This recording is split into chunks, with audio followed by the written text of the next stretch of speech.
J'affirme que nous sommes tous capables de prédire l'avenir. Quoi? Vous ne me croyez pas? Je vais vous le démontrer. Si je prends mon téléphone, comme ceci, et que j'ouvre la main, que va-t-il se passer? Ne sachant pas voler, mon téléphone va tomber par terre et peut-être se casser.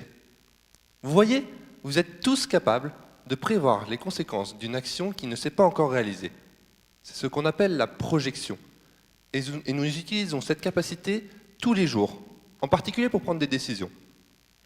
Par exemple, si je veux appeler mon directeur de thèse, que j'appelle bien évidemment tous les jours, que dois-je faire? Il faut que je prenne mon téléphone, que je le déverrouille, que j'aille dans le répertoire, que je cherche son numéro dans la liste, pour enfin l'appeler. Et ceci, pour chaque étape, j'effectue une projection. Ce que nous venons de faire, c'est-à-dire de trouver une suite d'actions pour atteindre un objectif, s'appelle la planification, et est le thème principal de ma thèse. Historiquement, la planification est un des domaines fondateurs de l'intelligence artificielle. Elle a permis de créer des robots comme celui-ci. Pour ceux qui ne le connaissent pas, voici Opportunity. Ce robot autonome, déposé sur Mars en 2004, a été déconnecté il y a quelques semaines, après 15 années de bons et loyaux services et 15 années de planification.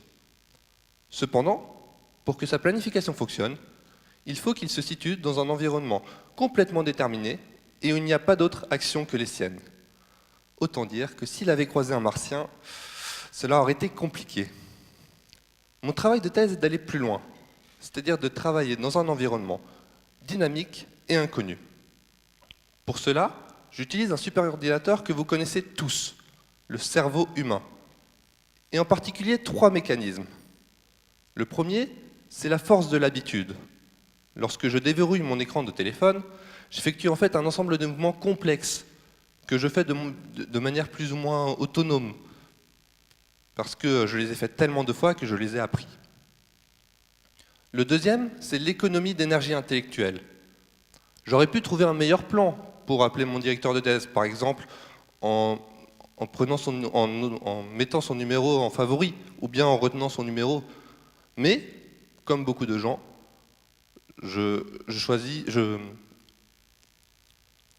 prends la solution la plus satisfaisante.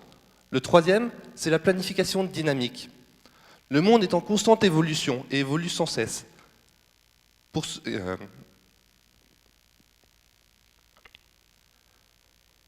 Ah tiens, justement, mon directeur de thèse me rappelle. Je vais arrêter ma planification et m'arrêter là. Merci.